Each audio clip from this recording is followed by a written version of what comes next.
وہ ماں باپ جو اپنے بچوں کی جوانی دیکھتے ہوئے بھی وقت پر ان کی شادی نہیں کرتے، رشتے طے نہیں کرتے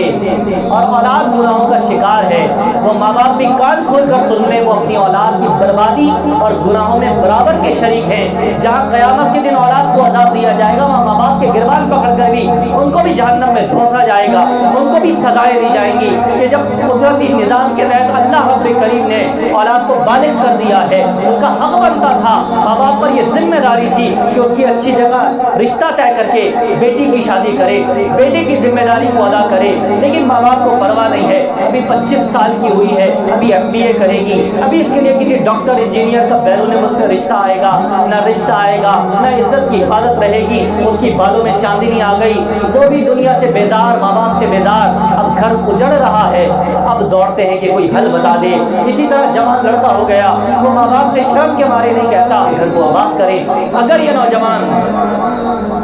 لڑکا اور لڑکی بگڑ گئے، ان کی عزت تو جائے گی، ساتھ ان ماں باپ کی عزت بھی جائے گی۔ اور معاشرے میں کیا کچھ آپ کے سامنے ہے، اس میں ماں باپ بھی قصوروار ہیں،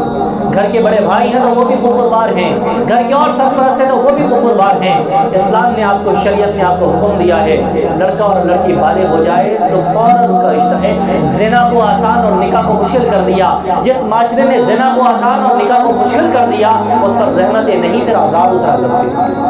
پھر اس پر ایسے ہی کرونا آتا ہے، کبھی ڈینگی آتا ہے، کبھی برڈ فلو آتا ہے، کبھی ٹڈی دل آتا ہے، کبھی طوفانی بارشیں آتی ہیں، کبھی بے موسم کے موسم چلے آتے ہیں۔ یہ اس لیے ہوتے ہیں جب واضح طور پر پوری امت مجموعی طور پر گناہوں میں ملوث ہو جائے اور کوئی اصلاح نہ کرے، کوئی فکر نہ کرے، تو پھر اللہ کی طرف سے رحمت کے پروانے نہیں، پھر تنبیہ کے پروانے آتے ہیں کہ باز آ جا۔